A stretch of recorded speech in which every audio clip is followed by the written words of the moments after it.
mga pataba. So ayan, samahan niyo pa rin kami sa aming biyahe. Kami ay papunta sa second destination ng aming pupuntahan. Galing nga pala kami sa Manawag 6 niyan. So ayan, tara, samahan niyo kaming bumiyahe.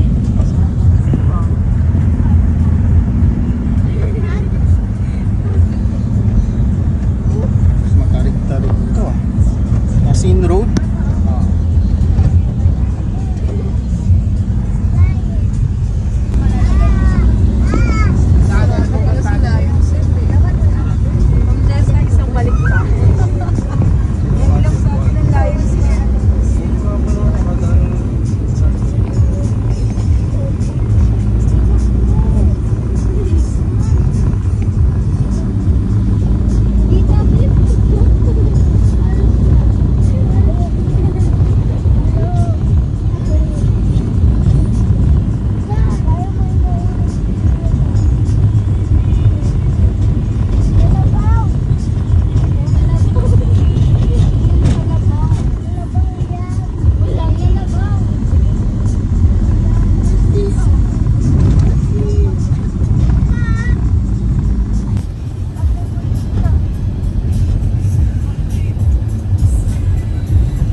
Madam, oh madam. Alam ka si madam, tahimik na. Si Mia, hindi ikaw. Hindi naman ikaw si madam eh. Oh.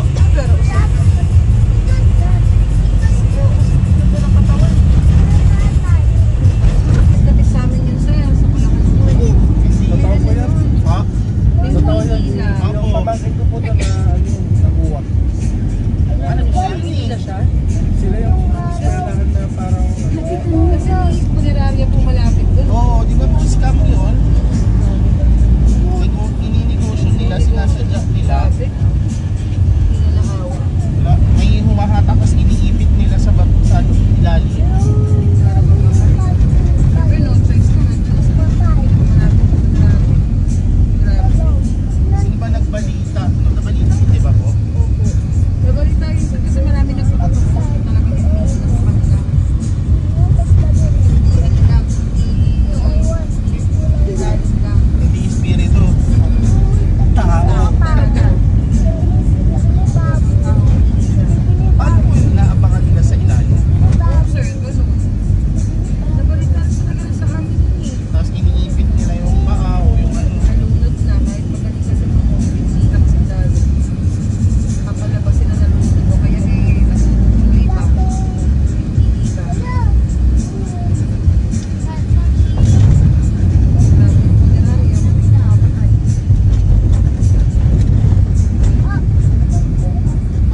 nagsisimula na. Nakaakit na kami sa unang bundok kung saan makikita sa unang video. So yan na, nagsisimula ng ating intense na biyahe. Panoorin nyo.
Ito ang unang kuweba na aming dinaan.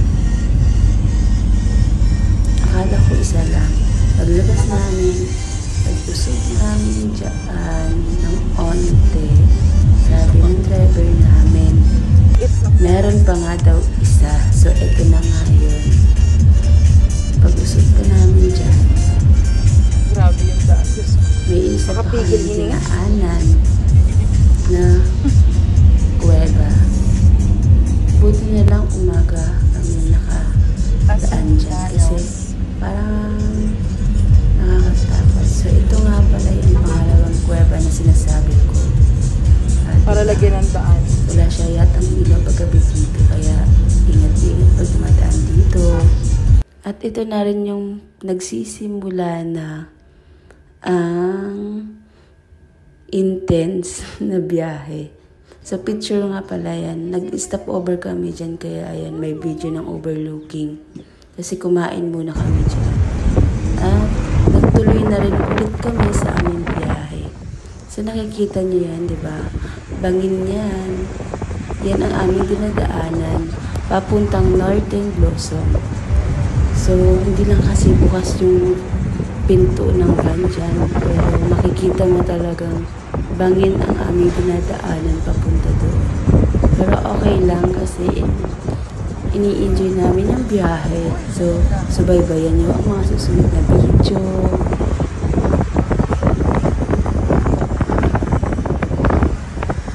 Kung mapapansin nyo, nakikita nyo yung daan sa baba. Yun, doon tayo galing kanina at doon kami dumaan. So, nasa taas na tayo ngayon. Hindi ko alam kung pang ilang bundok na yung naakyat namin. Pero, ang alam ko, nasa mataas na bundok na kami, papuntang Benguet. At maya-maya nga, ay dumating na rin kami sa aming paroroonan. So, ayan, nag-entrance kami dyan.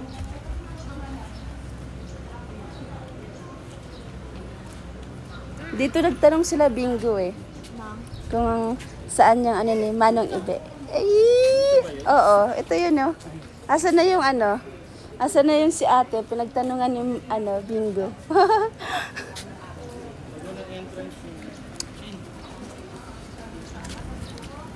Nagbablog na si ma'am. Yes. Kaso, naglo-lost connection eh. Oo ma'am, doon ma'am. Kaya, ayan, so pababa na kami doon sa entrance kung saan magbabayad daw bago pumasok sa pinaka-entrance. So, nagbayad muna kami dyan, tapos nag-video-video muna tayo. Ayan, so yan pala yung kapaligiran niya. Ang pinuntahan namin na to ay ito yung nasa isang palabas. Ayan, so talagang dinayo namin siya, no? Nakita nyo naman, grabe yung pinagdaanan namin daan bago namin marating yung lugar na to na super duper ganda. Nagpa-register pala kami dyan. Niikot-ikot ko nga yung pag-video kasi sobrang natutuwa ako sa place dahil kahit na ganun siya kainit, hindi mo mararamdaman yung init dahil medyo malamig. Nasa Benguet area na tayo. At yung North Blossom na to pala ay nasa Benguet mo dadayuhin. So, yan yung mga nasa bungad na mga halaman nila. Makikita mo talaga yung mga halaman na fresh yung kasi ang gaganda ng tubo. At ayun nga yung dalawang yan, nagpa-picture nga sabi sa akin ni Kiarnel. Picturean nyo kami, Jess. At pinicturean ko na rin yung tatlo, yung mag-ama. At ang kati ng ulo ni Samuel. Kaya ayan, kamot ng kamot. Hindi ko talaga sila makuha ng maayos kasi kung saan nakatingin. At ayan naman yung panganay. Lumabas na rin dyan yung pangalawa. Diba? Ang pretty. Kaso kulang din sa confidence dahil sa naging COVID. At ito naman yung pangatlo. Feeling model. Sige. Hinahanap ko nga pala dyan yung pang-apat kong babae. At ayan na nga. Diba? Ang ganda din. Barbie. Sumunod naman yung panganay na lalaki. Sabi ko mag-post siya. Kaso, nakatayo lang. Yan pala yung tour guide namin. Hinintay ko matapos sila. At ako yung taga-video nila. Diba? Next time, magkakaroon na tayo ng videographer. Para hindi na tayo laging nawawala sa eksena. Ako kasi yung tagakuha ng video at picture nila kaya ako laging yung nawawala Tapos pag pipicture nila ako, wala na, hagay na. Lalo nang pumangit kasi pagod na. Naghintay nga pala kami ng aming ticket para makapasok na kami. At excited na kaming malaglag sa bangin. Kinuhaan ko nga pala muna dito yung mga ibang nakatanim na halaman. At tingnan mo naman yung mahirap magbulaklak. Meron na. Naka-ready na. Diba ang ganda? Talagang makikita mo yung mga halaman na mahirap pa bulaklakin. Namumulaklak dahil nasa tamang lugar sila. Yun. Diba? Ang gaganda ng pagka-green. Hindi ko alam kung anong tawag sa mga halaman na yun. At ito na nga pala. Nag-entrance na kami. Pababa na kami doon sa kung saan nag-shooting. Ang palabas na sikat ngayon. So, bumaba na sila. Pababa na kami. Kaya nga sila yung nakukuhaan ko. Kasi nga, ako nga yung taga-video nila. Nandun na ang isang buong pamilya, bumaba na. Nahuhuli ang videographer nasa likod. So bago nga pala pumasok sa magagandang halamanan, ay meron pala dyan magwa-warning kung ano yung mga dapat sabihin at gagawin. So, in-explain niya dyan kung anong dapat namin gawin, ang mga bawal. Ayan.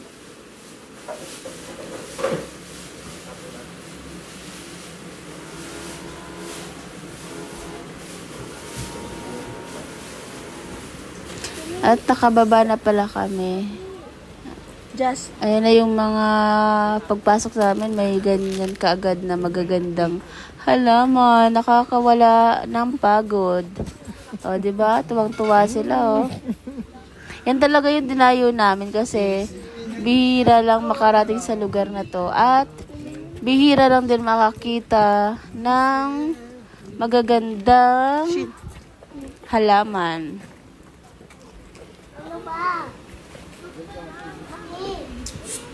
Mia, wala si Mia. Yan, bamba na. At nag-ikot-ikot na sila dyan.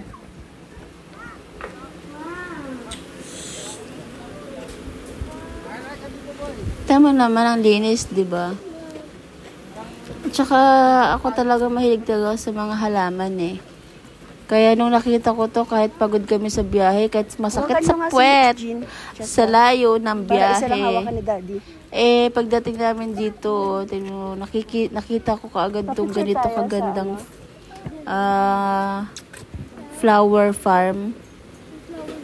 Diba? Oh, ang ganda. Wow! Nakakawala siya ng pagod sa biyahe. At intense yung pag-akyat namin dito ha. Kasi first time namin lahat umakyat para lang makita namin to at mapuntahan namin. Dahil puro bangin talaga yung dinaanan namin. So yan, sinimulan ko na nga yung pangatlo ko na sabi ko, picturean ko siya.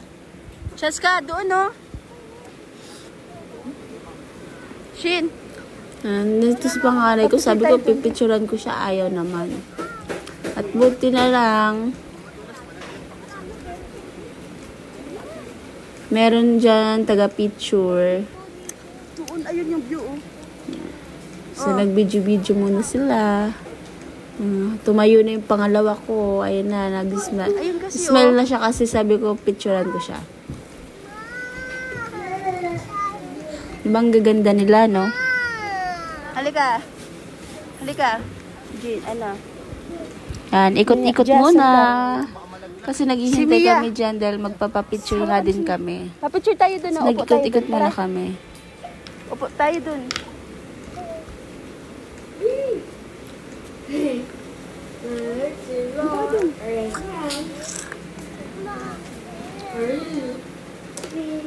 So, ayan. Yan pala yung mga kuha ko sa kanila kanina. Yung video kanina.